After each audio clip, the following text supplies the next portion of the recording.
하지입니다. 엊그제 같은데 벌써 2020년도도 절반이 흘렀습니다. 또 그 사이에 코로나 바이러스라는 전대미문의 전 세계적인 팬데믹 때문에 우리나라뿐만 아니라 전 세계의 모든 인류들이 지금 고통하고 있는 시대입니다. 굉장히 절망적이고 또 앞이 내다보이지 않고 건강뿐만 아니라 사업하시는 분들도 힘들고 또 손님들도 오지 아니하고 모든 직종에 있어서 지금 가장 바닥을 치고 있는 그런 상태입니다. 이런 가운데서도 우리가 함께 모여서 하나님의 말씀을 듣는 이유가 있습니다. 하나님께서 이런 시대에 우리에게 무슨 말씀을 하실 것인가 하는 것을 경청하기 위해서 여러분과 제가 이 자리에 다시 앉게 되었습니다. 어제부로 전 세계에서 45만 8천 명이 죽었어요. 상당한 사람입니다. 선진국이라고 하는 미국에서만 해도 14만 명 이상이 죽었습니다. 전 세계적으로 850만 명이 확진자가 되었고 이것은 지구의 남반부 계속해서 지금 확산되고 있는 추세입니다. 올 가을 어떻게 될는지 아무도 모릅니다. 세계의 현자들, 똑똑한 사람들, 학자들, 그렇게 정치가들 했던 사람들도 이런 사건에 대해서 어찌할 바를 모르고 지금 막막해 있습니다. 이런 가운데 어찌 보면 코로나 바이러스가, 코로나라는 말이 여러분 아시다시피 왕관이란 뜻입니다. 코로나 바이러스가 지금 전 세계를 왕노릇하고 있는 이 세상이었습니다. 정말 이런 불행이 계속해서 될 것인가? 이런 가운데서 우리 그리스도인들은 어떤 마음을 가지고 살아야 할 것인가? 이 세상에 있는 사람들하고 우리 그리스도인들이 다른 점이 무엇인가? 오늘 이렇게 해서 우리는 다시 한번 하나님 앞에 나와 주의 말씀 안에서 새로운 힘을 얻고 새로운 비전을 얻게 되시기를 주의 이름으로 축원합니다. 조금 전에 우리 김종학 목사님이 함께 불렀던 찬송 가운데 하나님은 우리의 창조주이십니다. 하나님은 우리의 구속자이십니다. 하나님은 마지막으로 치료자이십니다. 하는 생각. 하나님이 창조주이시라면 이 세상에 있는 모든 피조 세계를 그냥 내버려 두지는 않을 것입니다 하는 것을 여러분과 제가 고백을 하는 것입니다. 하나님이 구속자라고 하신다면 가장 우리의 비참하고 가장 힘든 가운데서도 하나님께서 반드시 구원의 길을 열어주실 것을 우리는 믿습니다 하는 것이 신앙입니다. 무엇보다도 하나님은 우리의 모든 병든 영혼들, 우리의 육체들, 우리의 삶들을 다시 한번 치료해 주실 것을 우리 믿습니다 하는 것이 여러분과 제가 찬양으로 지금 고백한 내용들입니다. 지난 몇 주간에 걸쳐서 몇 달간에서 우리 목사님께서 요한계시록을 가지고 강해를 하셨습니다. 1장과 2장과 3장, 즉 소아시아 지방에 있던 7교회들이 처해 있던 가장 열악한 상황 가운데서 그들이 어떻게 신앙생활을 했고 어떻게 그들이 곁길로 갔고 하는 것에 대해서 여러분과 제가 배웠습니다. 그리고 요한계시록 3장이 마치자마자 우리 목사님께서 그럼 이제 저도 하루 정도 쉴 수 있도록 그래서 무슨 설교를 할까 하다가 이왕 내친 김에 요한계시록 맨 마지막 장, 그러면 이제 끝입니다. 당분간 요한계시록을 설교하실 이유가 없다고 해서 그러면 내가 요한계시록 맨 마지막 장이 22장입니다. 오늘 22장 1절로부터 5절까지를 읽으시면서 내용을 보니까 매우 환상적이고 희망적이고 이런 나라가 반드시 도래할 것이다 하는 것을 여러분과 제가 믿기 때문에 이 말씀을 읽었습니다. 한번 제가 다음 인용문을 읽을 테니까는 누가 누구에게 말하는지 한번 들어보십시오. 우리의 시민들은 미래를 믿는 일을 포기했습니다. 특별히 도시의 빈민가에 살고 있는 사람들은 절망적으로 지금 살고 있습니다. 그들은 일거리를 잃게 되었고 먹을 양식이 없게 되었고 더 나은 삶을 위한 기회도 없는 사람들이 즐비하게 되었습니다. 이 도시 어찌 되는가는 폭력과 난동이 일어나고 있습니다. 대부분의 거리에서는 절망의 아우성들이 터지고 있습니다. 난동이 일어나지 않을래야 않을 수가 없습니다. 분명히 그리스도께서 우리들의 부르짖음과 외침을 들으실 것이고 예수님은 반드시 다시 오실 것입니다. 지금 이 인용한 이 구절이 누가 어디에서 들려왔는지 한번 상상해 보시겠어요? 어떤 사람은 지금 저 미국 슬럼가에서 인종차별로 인하여서 지금 폭동이 일어나는 가운데서 일어날 것이야. 아니면 지금 먹을 것이 없어서 저 수단에서 아프리카의 수단에서 박해받는 교회들이 어려움 가운데서 이 세상 살면서 절규하는 소리일 것이야 라고 하는 사람들이 있을 것입니다. 틀리진 않을 거예요. 그런데 놀랍게도 지금 읽어드린 이 인용문은 제5세기에 지금으로도 한 1500년 전 제5세기에 들려오는 인용문입니다. 당시에 즉 주후 500년경에 로마의 교황은 레오 1세였습니다. 이 1세가 당시 로마 제국이 기독교 제국이었던 로마 제국이 저 이민족이었던 훈족에 의해서 침공을 당하여서 포위당하는 것을 보고 절망 가운데서 부르짖었던 내용이었습니다.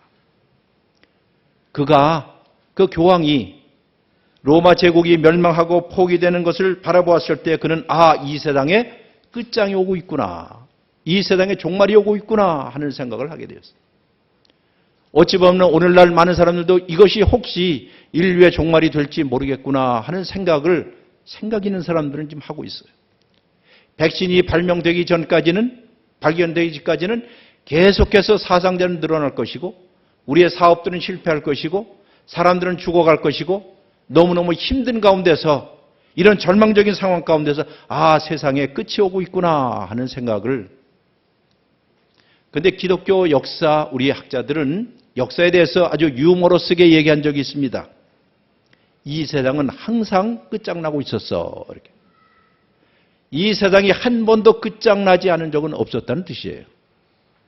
이렇게 말하는 것은 단순히 극성스러운 종말론자들을 과격하기 위해서 시간 계산 착오에 대해서 지적하기 위해서 한 말은 아닙니다. 사실상 이 세상은 항상 끝이 나고 있었습니다.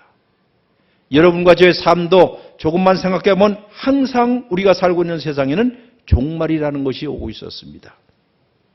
대통령이 아무리 나라를 잘 세우려고 하여도 정치가들이 아무리 평화협정들을 맺는다 하더라도 항상 쉽게 무너지지 않아요? 여러분과 제가 우리의 삶을 아무리 조심스럽게 구성하고 만들어간다 할지라도 항상 어떤 일들이 예기치 않은 일들이 일어나기 마련입니다. 2001년 기억하십니까? 2001년이라면 19년 전 9월 11일 미국의 뉴욕 무역센터가 무너지는데 얼마나 걸렸지요? 얼마나? 순식간에 무너졌습니다. 그럴 일이라고는 생각지 못했습니다. 그 순간에 3,000명 이상이 그냥 다 죽었어요. 아니 2019년 3월 22일 날 우리는 남북이 저 북쪽에 북한 개성에다가 남북 공동 연락 사무소를 설치했습니다. 그런데 지난 6월 16일 오후 2시 49분에 정말 모든 사람들이 전 세계 모든 사람들이 충격적인 사건을 여러분들 영상을 통해서 봤을 것이에요. 완전히 폭파시켰습니다. 잘 나가던 국면들이 예측하지 못하는 일들이 우리 사회에 우리 삶 가운데 있어요. 종말이라는 것은 늘 있어 왔습니다. 한 번도 종말과 끝장이 나지 않은 적이 없었어요.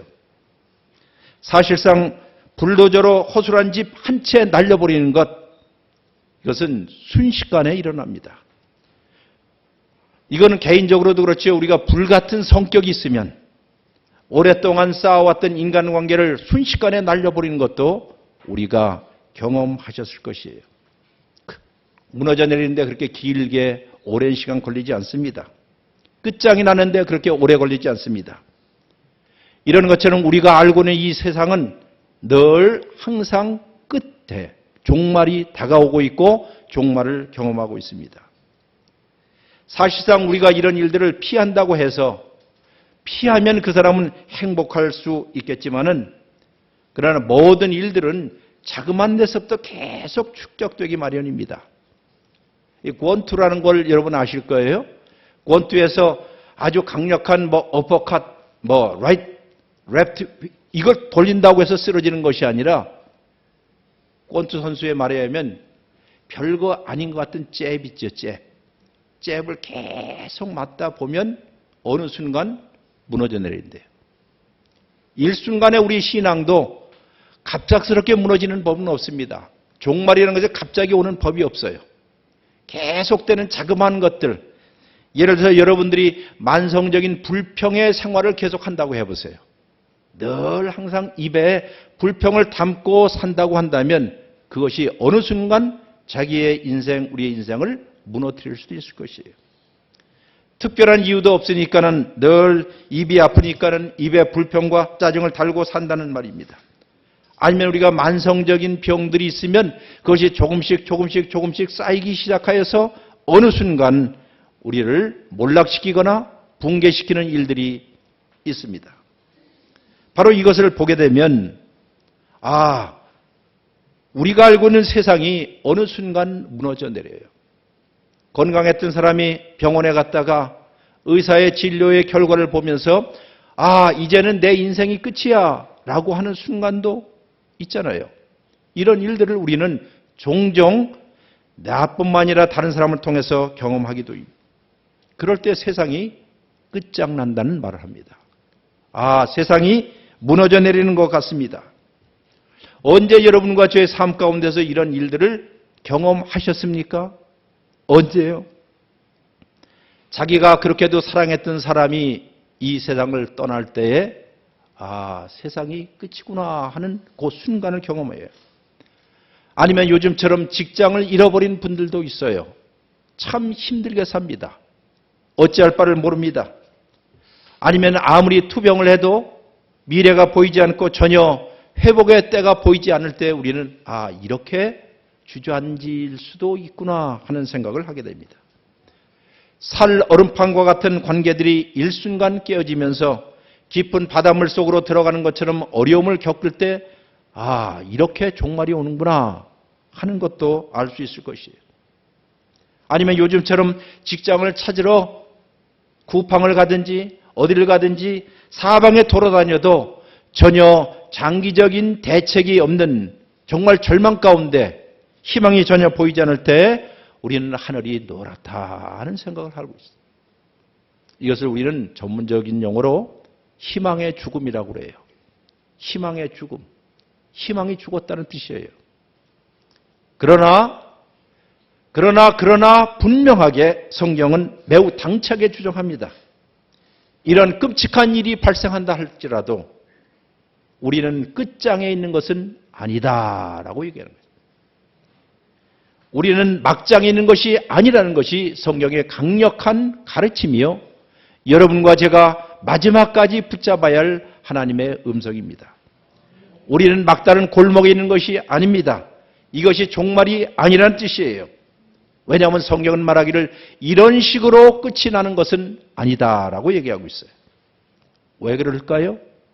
왜 우리 그리스도인들이 이 절망의 상황 가운데서도 여러분이 개인적으로, 사회적으로, 국가적으로 당하는 모든 절망 끝장에서도 우리가 절망하지 않는 이유는 딱 한 가지가 있습니다. 오늘 성경에 말하기를 하나님은 알파와 오메가예요.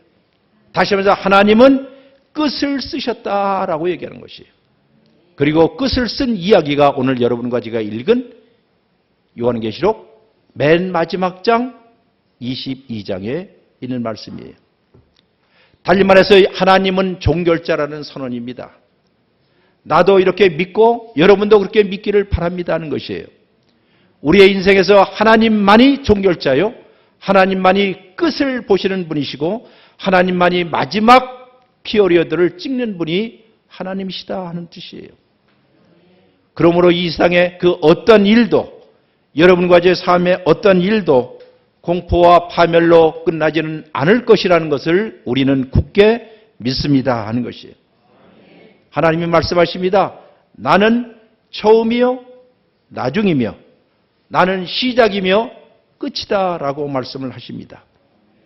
제가 종종 우리 학교 다닐 때, 학교 가르칠 때 학생들에게 이런 말을 합니다. 하나님은 끝내주시는 분이십니다. 하나님은 어떤 분이라고요? 끝내주시는 분이라는 뜻이에요. 아마 이 말은 두 가지 의미가 있지요.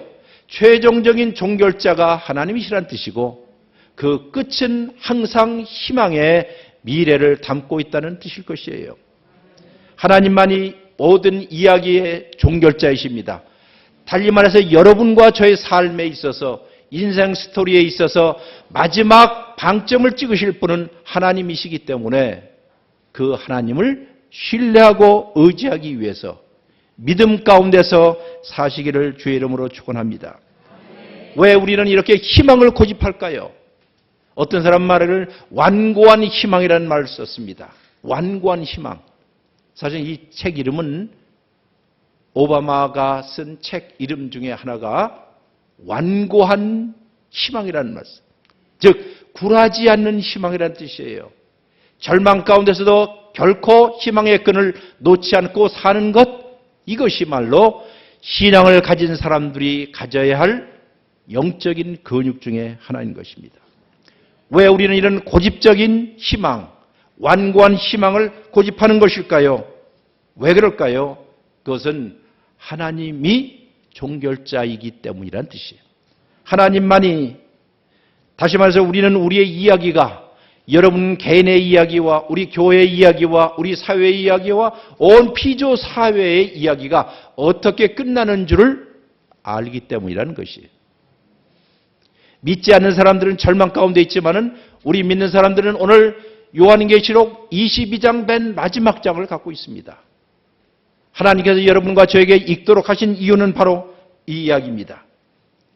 우리의 이야기는 마침내 예수님의 왕국, 하나님의 나라의 이야기의 승리로 끝을 맺고 있기 때문입니다.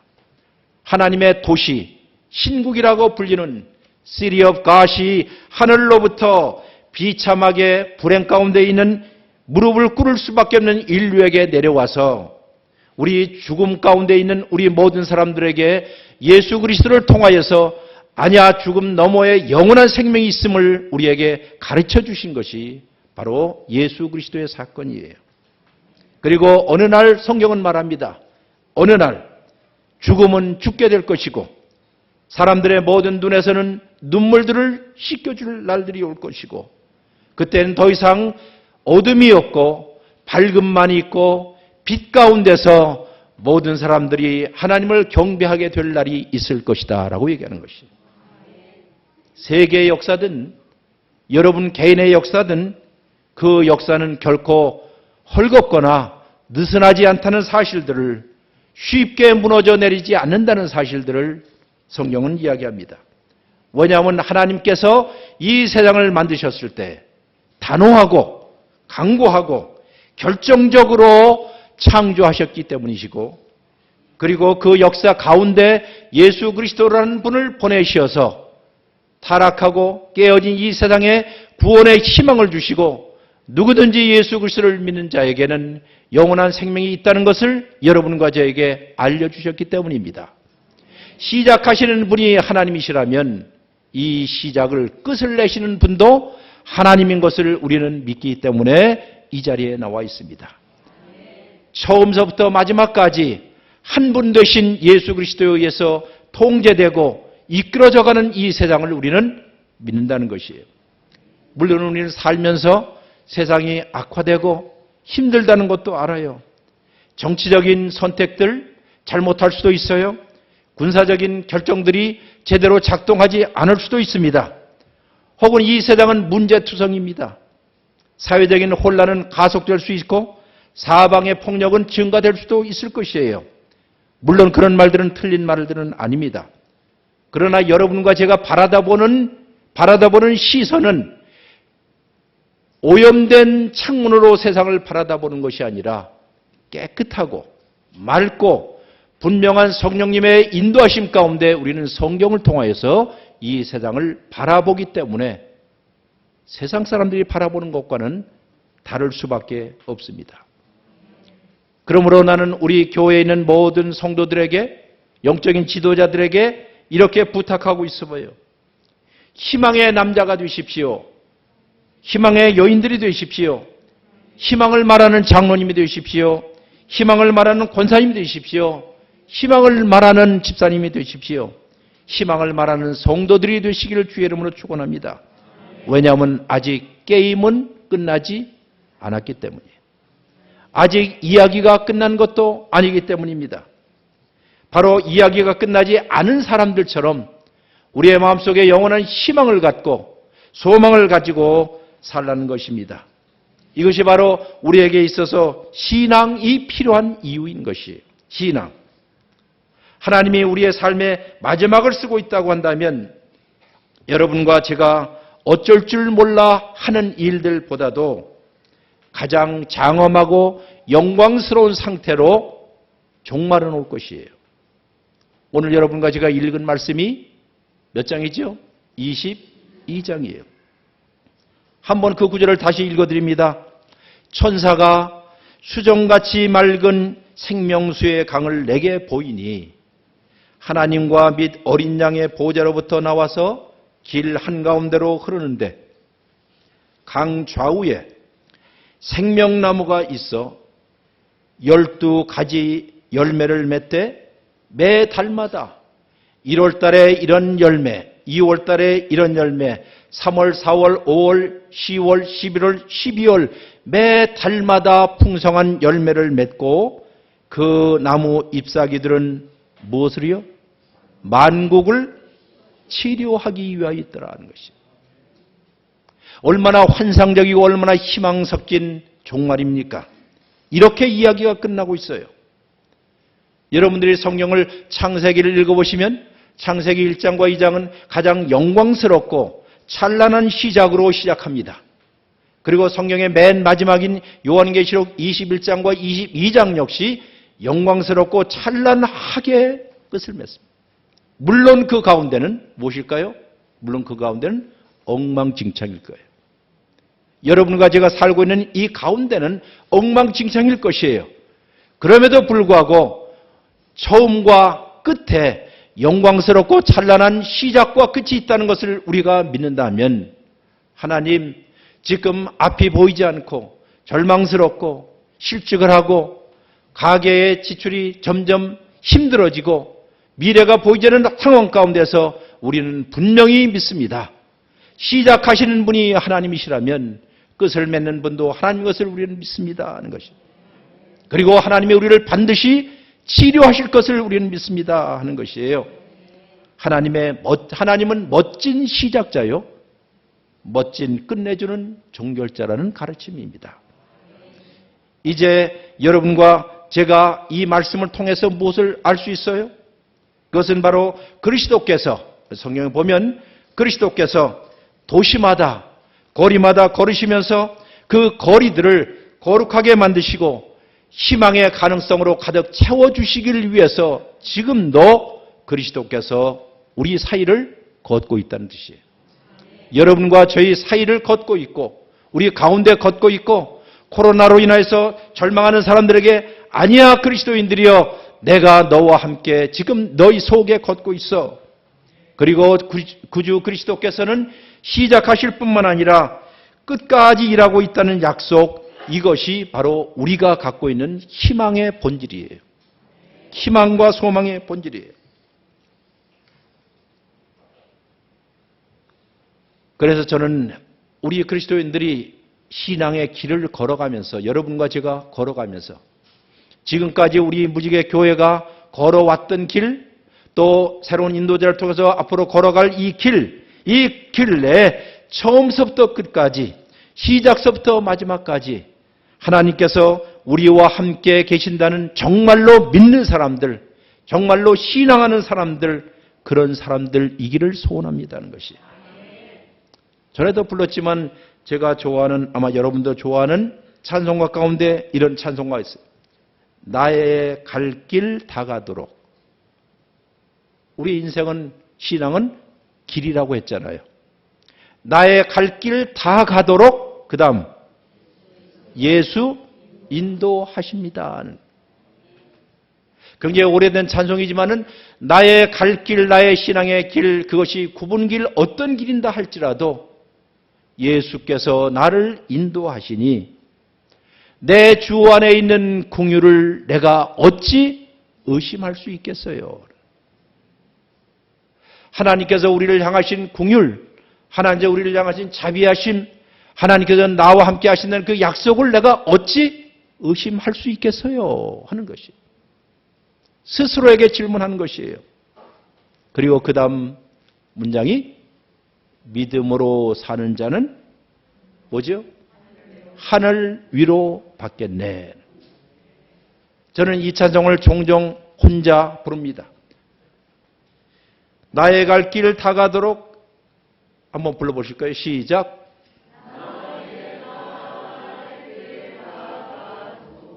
그렇게 맥없이 부르시면 안 되고요. 나의 갈 길 다 가도록 예수 인도하시니 내 주 안에 있는 어찌 의심하리요. 믿음으로 사는 자는 하늘 위로 받겠네.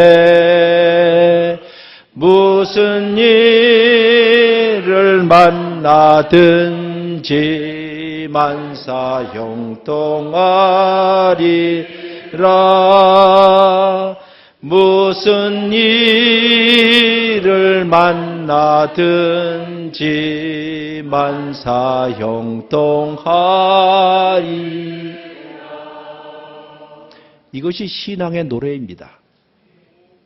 나의 갈 길 언제까지라고요? 다 가도록. 나의 갈 길 맨 끝에 데드엔드가 있을 때 거기까지 우리의 예수 그리스도께서 나를 인도하시고 앞서거니 뒤서거니 앞에서 보호하시고 뒤에서 보호하시고 주위에서 보호하시고 나와 함께 걸어가시니 그 예수 그리스도의 긍휼과 자비를 내가 어찌 의심할 수 있겠습니까?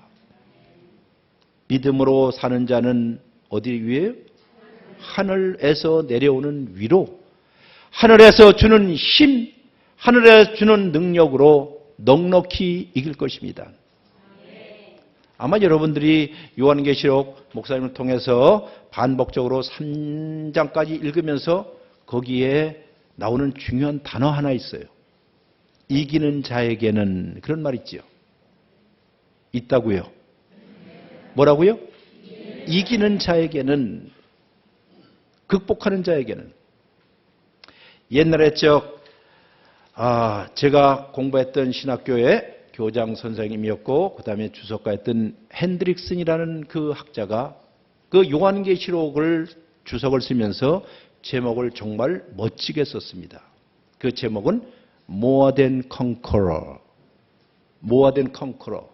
그러니까 이기는 자 그 이상입니다.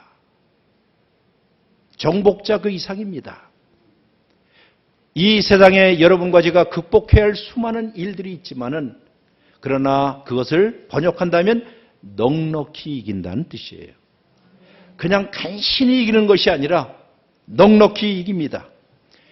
이런 우리가 비전을 갖고 희망을 갖고 하나님이 마지막 종결자라는 생각을 하게 되면 우리가 사는 모든 매 순간순간이 신성한 순간이 됩니다. 거룩한 순간이에요.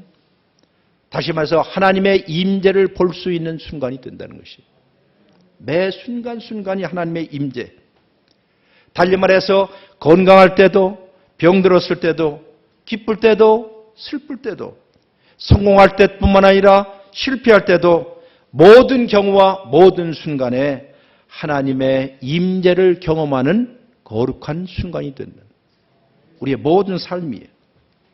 그리고 그렇게 사는 사람은 그의 영혼은 창공을 나는 새처럼 자유스러워요. 정말 자유스럽습니다. 그런 사람들의 한날은 거룩함과 신성함을 보고 있기 때문에 날마다 정의를 행하고 인자를 행하고 겸손하게 하나님과 뚜벅뚜벅 걷는 뚜벅이가 될 것이에요. 그보다 더욱 자유로운 영혼이 어디 있겠어요? 그리스도인들이 이 세상에 살면서 여러분과 우리 교회 모든 그리스도인들이 정말 세상에서 가장 자유스럽게 살 수 있는 사람. 왜? 그는 함부로 사는 사람이 아니라 하나님의 신성과 거룩함을 경험하며 하나님의 임재를 날마다 경험하기 때문에 무엇보다도 이런 사람들은 분명한 역사의식을 갖고 있습니다. 일비하지 않습니다. 이런 일이 오든 저런 일이 오든. 그러므로 여러분과 저는 우리의 삶에 대해서 여러분과 제가 지금 이 힘든 과정 가운데 있을 때 오히려 삶의 패션, 열정을 가지십시오. 자포자기하거나 안 될 거야, 희망이 없어 하는 것이 아니라 삶에 대한 열정을 갖게 되고 여러분의 이런 비전을 갖고 있으면 오히려 다른 사람을 배려하게 되고 배고픈 사람들, 굶주린 사람들, 헐벗은 사람들, 낯선 사람들, 이방인들, 옥에 갇힌 사람들에 대한 깊은 긍휼의 마음을 가지고 얼마나 힘들까?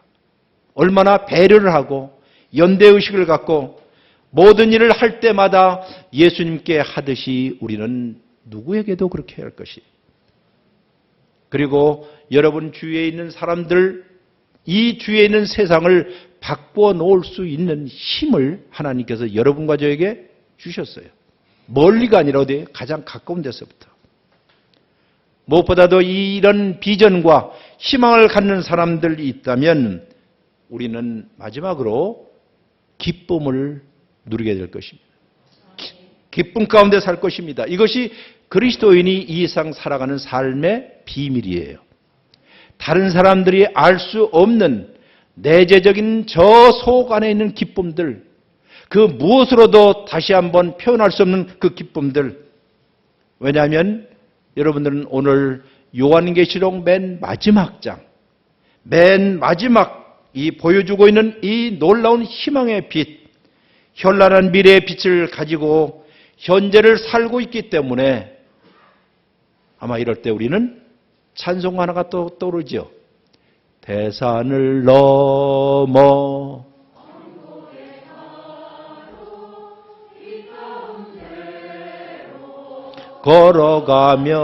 걸어가면 주께서 항상 약속한 말씀 변치 않네. 하늘의 영광, 하늘의 영광, 나의 맘속에 차고도 넘쳐 할렐루야를 힘차게 불러 영원히 주를 찬양하리. 이것이 우리 속에서 샘솟는 듯한 기쁨이라고 부르는 것이에요. 이것이 바로 신앙인이 살아가는 삶의 방식입니다. 이 이야기의 끝은 아름답습니다. 여러분에게 있어서의 인생이, 우리의 삶이 그렇게 아름답게 보이지 않는다고 한다면 우리의 삶은 아직 끝이 아니란 뜻이에요. 끝이 아니란 뜻이에요. 이야기의 끝은 아름답습니다. 이 모든 일의 시작자이시며 종결자이신 성육신 하신 하나님께서 우리 가운데 계시기 때문입니다. 저와 여러분 인생 이야기의 끝은 이렇게 아름다울 것입니다. 믿어지시는 분은 아멘으로 함께 화답하시길 바랍니다. 이제 말씀을 마쳤습니다. 그러고 보니까는 우리 일상에서 일어나는 일들을 하나하나 살펴보면 참 아름답구나 하는 세상. 흑인으로서 멋진 트럼펫 주자였던 루이 암스트롱이라는 분을 아시죠? 그분이 불렀던 노래 What a Wonderful World. 얼마나 아름다운 세상인가. 그것을 제가 듣고 그 가사를 읽을 때마다 바로 이거야. 바로 우리 그리스도인들이 이렇게 한번 왜 못 살아? 어느 날 이 실록이 우거진 6월에 초록빛 나무 색깔들을 여러분 오시면서 보셨지요?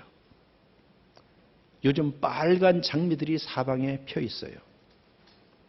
그리고 이 빨간 장미들과 초록색의 모든 실록들이 바로 나와 당신들을 위해서 활짝 피어 있구나라고 생각해 본 일이 있어요. 그렇게 생각하면 루이 암스트롱은 말하기를 이 얼마나 멋진 세상인가 라고 해요.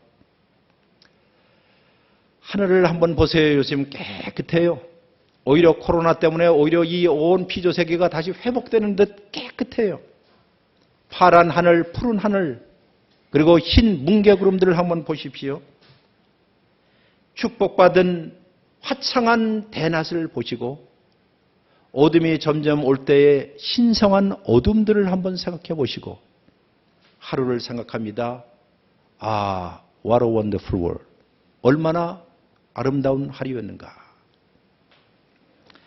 하늘에 떠 있는 여러분들 아름다운 무지개, 우리 교회 무지개처럼. 언제 무지개가 뜨지요? 비 온 후에. 비 온 후에 햇살을 등지고 있을 때 우리는 무지개를 봅니다. 찬란한 무지개를 바라다 볼 때마다, 그 색깔을 볼 때마다 그 색깔이 사람들 얼굴 속에 어려 있는 모습을 한번 보라 이거예요. 이 사람에게는 이런 색, 저런 색 다. 그리고 지나가는 사람, 여기 있는 우리 사람들이 아까 인사하듯이 안녕하세요 라고 우리가 인사했지요. 평안하세요 하는 것이요. 무슨 뜻입니까? 그것은 I love you. 당신을 사랑합니다 하는 마음일 거예요. 정말로 당신을 사랑합니다 하는 이런 마음들. 갓난 아기가 태어나자마자 앵앵대고 우는 모습을 한번 보세요. 얼마나 이뻐요. 참 이뻐요. 그리고 그 아이들이 자라는 모습을 봅니다. 요즘 이렇게 헤어졌다가 다시 만나니까는 특별히 우리 주일학교 애들 보니까는 그 사이에 쑥쑥 큰 걸 봐요. 야, 생명이라는 게 이런 거구나 하는 것. 아마 걔들도 우리가 배우지 못했던 많은 것을 배울 것이에요. 그리고 이렇게 생각해 보니 우리의 일상은 신성과 거룩함과 하나님의 임재로 가득 차요. 얼마나 아름다운 세상입니까? 믿음으로 사는 자는 하늘 위로 받을 것입니다. 기도하십시다. 자비로우신 하나님 아버지, 코로나 바이러스 때문에 참으로 힘들고 힘든 긴 터널을 지나가고 있습니다. 이 터널의 끝이 언제인지 보이지 않는 절망 가운데 있는 세상입니다. 그럼에도 불구하고 하나님께서는 주의 말씀을 통해서 하나님을 사랑하는 주의 백성들에게 희망을 주시고 소망을 주시고 내가 시작했으니 내가 끝을 맺을 거야. 이 끝이 바로 이것이야 하고 하나님께서 밤이 없고 바다가 없는 새로운 새하늘과 새 땅을 우리에게 보여주셨습니다. 여기에는 우리 모두들 우리의 신앙의 길을 걷는 동안에 좌고우면하지 않고 한 길 가는 나그네처럼 올곧게 걷게 하여 주시고 서로 격려하면서 살 수 있는 희망과 기쁨의 사도들 다 되게 하여 주옵소서. 예수 그리스도의 이름으로 기도했습니다. 아멘.